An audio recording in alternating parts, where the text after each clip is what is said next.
Yep. Page 306, section 3.2. On 1 through 8, you find your highest exponent. For number 1, it's a 4. For number 2, it's a 3. For number 3, it's a 5. Your highest exponent is either a positive, it's either an even or an odd number. If it's an even number, your two ends of your graph are going to point the same way. They're either both going to point up or they're both going to point down. If your highest exponent is a negative, they're either going to point up and then down or down and then up. You look at your coefficient. If your coefficient of the highest exponent is positive, both ends of an even will point up. If the highest exponent has a coefficient negative, both ends will point down. If the highest coefficient is an odd number and the coefficient is positive, it's going to start out pointing down and then wind up pointing up. If the coefficient is negative, it's going to start out pointing up and wind up pointing down. So that's just the shape of the graph. On number 11 through 16, you have to type in your calculator and see where it graphs. So for number 12, you're looking for a maximum and a minimum. My number 12 looks a little bit like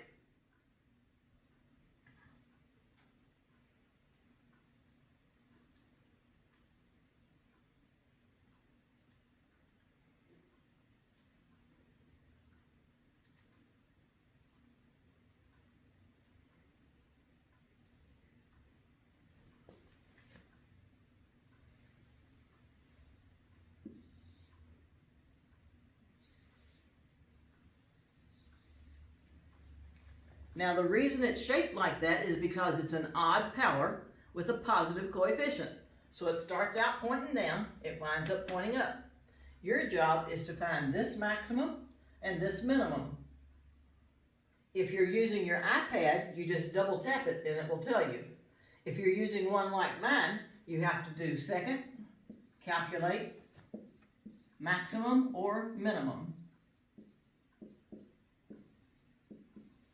Maximum is number 4, minimum is number 3. All you've got to do is get on this side, enter it once, get on this side, enter it twice, and it will tell you that X and Y of the maximum. Same deal here. Get over here first, enter it once, get over here, then enter it twice, and it will tell you this minimum point. So that whole section, you're just looking for your maximum and minimum. For 17 through 28,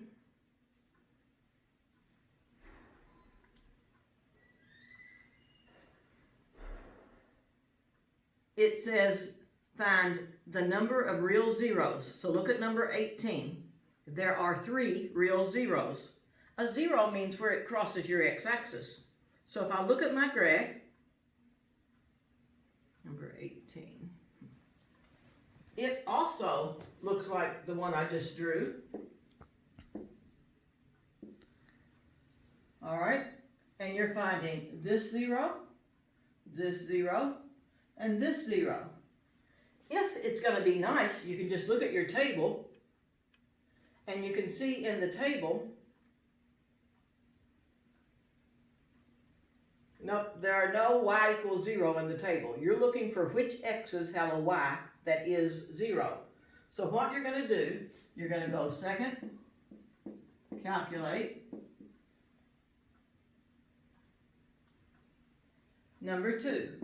You're looking for the zeros. So to find this 0, you get over here on this side first and enter it once, cross over to this side and enter it twice, and it will tell you the x of that point. Do the same here, just start all over again.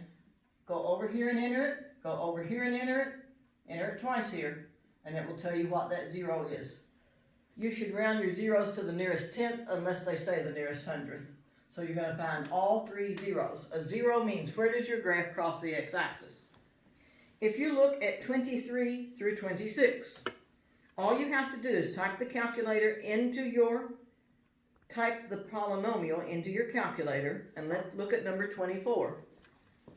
At number 24, we want to know what is y when x is 0, and what is y when x is 1.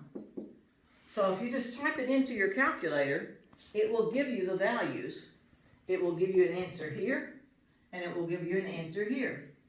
You want to know the y for this x. One of these must be positive and one must be negative.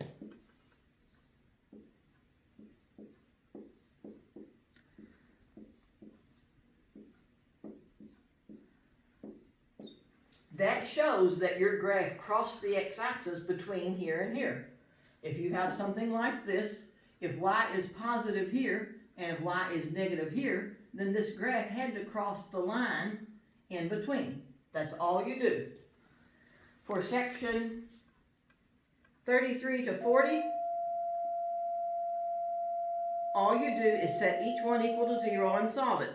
If you look at number 34, x equals negative 2 once. X equals positive 6 twice.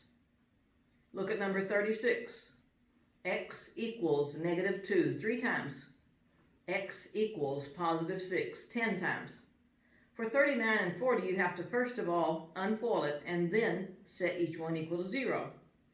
On 41 to 56, all you have to do is type it into your calculator, find each 0, find each maximum and each minimum, and then connect them. For example,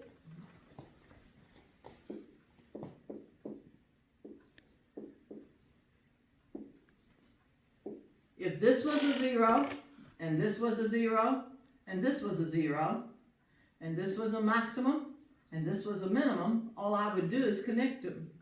So your job is to find your zeros, find each maximum and minimum, and connect them. That's all you got to do, a rough sketch. On section 57 to 62,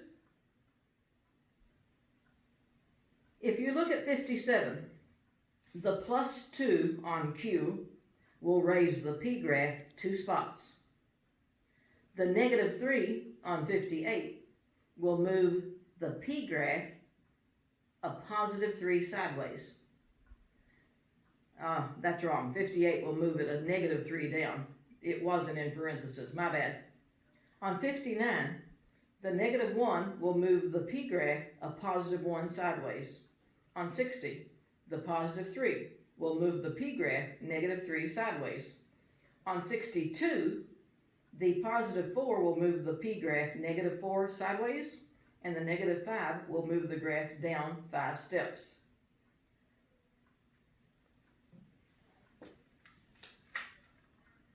That's all on that section.